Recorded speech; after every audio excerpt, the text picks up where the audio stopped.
जय मां शारद भारती उमा महेश गणेश ब्रह्मरुद्र हरिलक्ष्मी शेष सुरेश दिनेश। पाठ करे प्रारंभ यह दास लगा तब ध्यान। वाणी मध्य विराजिए रखो दास का मान। श्री परमात्मने नमः। ऐं महासरस्वत्यै नमः। श्री गुरुचरण कमलेभ्यो नमः।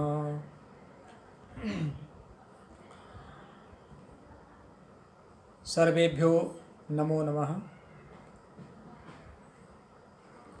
श्रीमद् भगवद गीता षष्ठ अध्याय श्लोक संख्या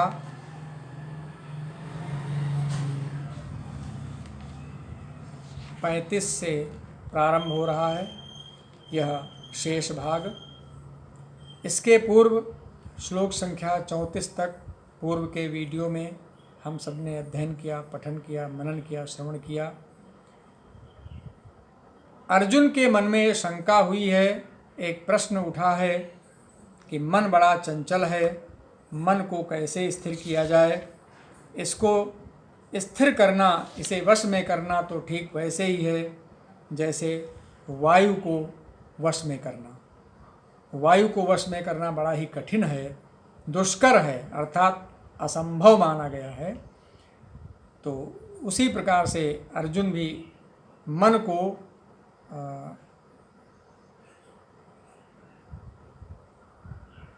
इतना चंचल मानते हैं।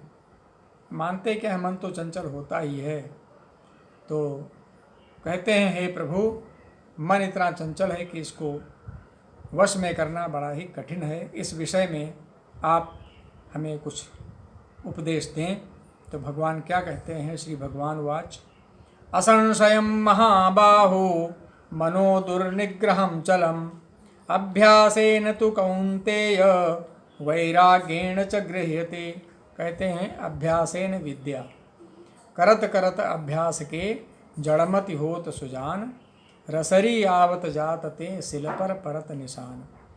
भगवान श्री कृष्ण अर्जुन से कहते हैं कि हे महाबाहो, निस्संदेह मन बड़ा चंचल है और कठिनता से वश में होने वाला है। फिर भी हे कुंती पुत्र अर्जुन, अभ्यास और वैराग्य से यह वश में हो जाता है।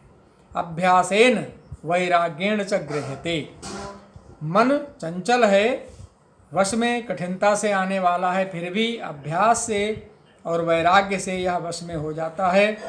असंयतात्मना योगो दुष्प्रापयति मे मति वश्यात्मना तु यतता शक्यो वाप्तुमुपायतः।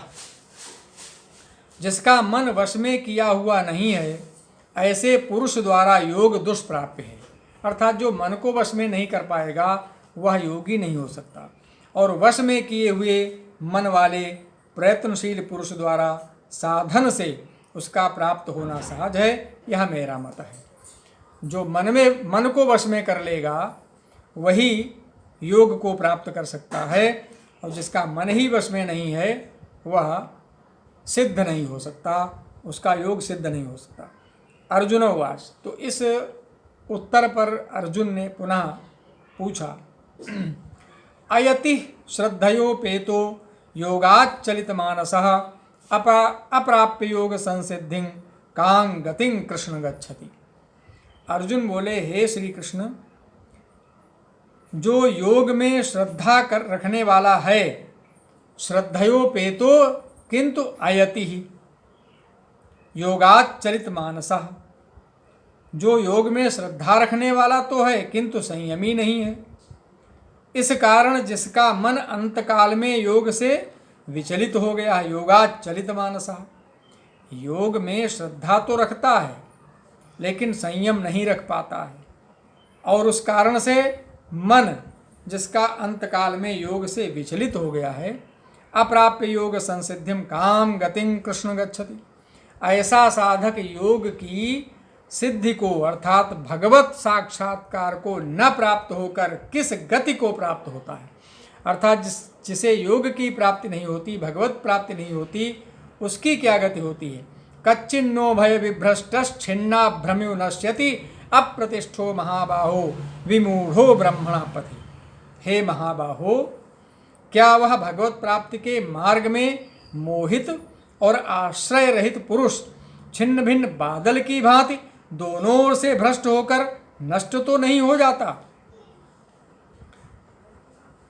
एतन में संशयम कृष्ण छेत्तुमर्हस्य शेषतः तदन्यः संशयस्यास्य छेत्ता न उपपद्यते। हे श्री कृष्ण, मेरे इस संशय को संपूर्ण रूप से छेदन करने के लिए आप ही योग्य हैं, क्योंकि आपके सिवा दूसरा इस संशय का छेदन करने वाला मिलना संभव नहीं है।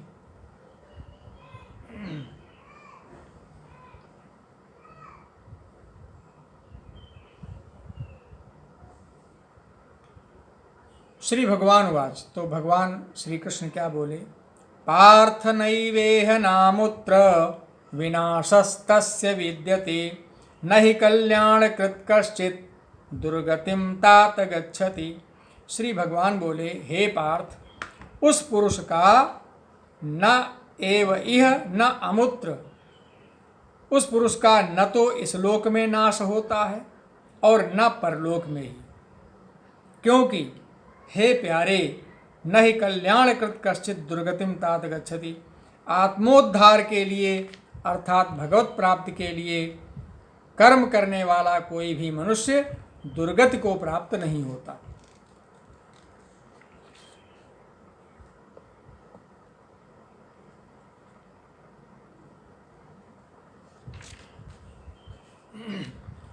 प्राप्य पुण्यकृतां लोकानुषित्वा शाश्वती समाः शुचीनां श्रीमतांगेः योगभ्रष्टोभिजायते।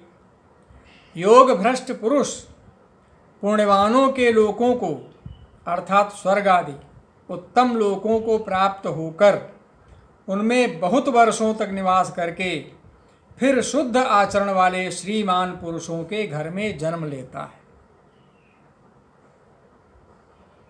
श्रद्धावान है किंतु योग भ्रष्ट है, ऐसा पुरुष पुण्यवानों के लोकों को प्राप्त कर लेता है, स्वर्ग आदि उत्तम लोकों को प्राप्त कर लेता है, बहुत वर्षों तक वहाँ निवास करता है, फिर शुद्ध आचरण वाले श्रीमान पुरुषों के घर में जन्म लेता है।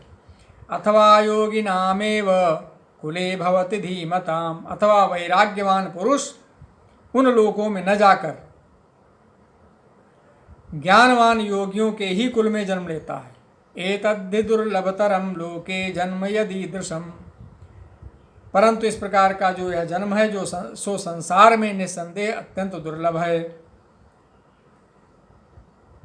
वैराग्यवान पुरुष उन लोकों में न जाकर ज्ञानवान योगियों के ही कुल में जन्म लेता है, परंतु इस प्रकार का जो यह जन्म है संसार में निस्संदेह अत्यंत दुर्लभ है। तत्र तम बुद्धि संयोगम लभते पौर्वदैहिकम यतते च ततो भूया संसिद्धौ कुरु नंदन। वहाँ उस पहले शरीर में संग्रह किए हुए बुद्धि संयोग को अर्थात समबुद्धि रूप योग के संस्कारों को अनायास ही प्राप्त हो जाता है। और हे कुरुनंदन, उसके प्रभाव से वह फिर परमात्मा की प्राप्ति रूप सिद्धि के लिए पहले से भी बढ़कर प्रयत्न करता है।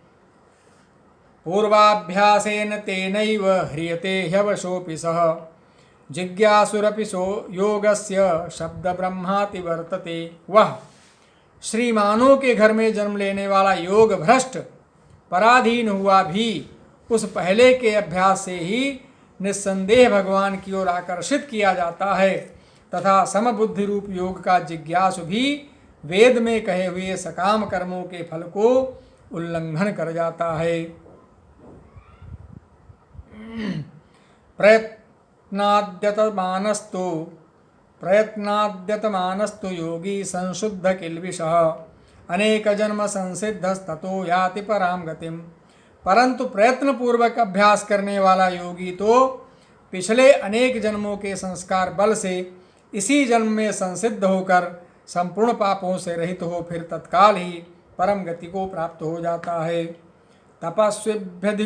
तपस्विभ्योऽधिको योगी ज्ञानिभ्योऽपि मतोऽधिकः कर्मिभ्यश्चाधिको योगी तस्माद् योगी भव अर्जुन। कहते हैं योगी तपस्वियों से श्रेष्ठ है, शास्त्र ज्ञानियों से भी श्रेष्ठ है, सकाम कर्म करने वालों से भी योगी श्रेष्ठ है। इसलिए हे अर्जुन, तू योगी हो, योगी बन जा। योगिनामपि सर्वेषां मद्गतेनान्तरात्मना श्रद्धावान् भजते यो मां समे युक्ततमो मतः। संपूर्ण योगियों में भी जो श्रद्धावान योगी मुझ में लगे हुए अंतरात्मा से मुझको निरंतर भजता है, वह योगी मुझे परम श्रेष्ठ मान्य है।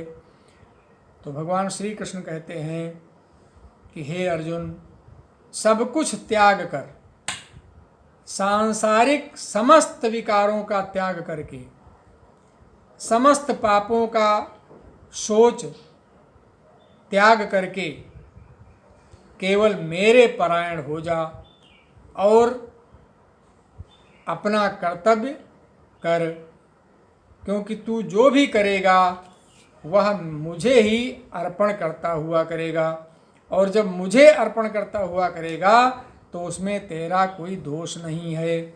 इसलिए तू योगी बन, योगी हो जा और मुझ में लगे हुए अंतरात्मा से मुझको निरंतर भज। इस प्रकार से भगवान श्री कृष्ण अर्जुन को उपदेश दे रहे हैं। अब यहाँ पर इस वीडियो में आज यह 6ठ अध्याय पूर्ण हो जाता है। सर्वे भवन्तु सुखिनः, सर्वे सन्तु निरामयाः, सर्वे भद्राणि पश्यन्तु मा कश्चित् दुःखभाग् भवेत्। अगले वीडियो में सप्तमोध्याय। बोले वृंदावन बिहारी लाल की जय।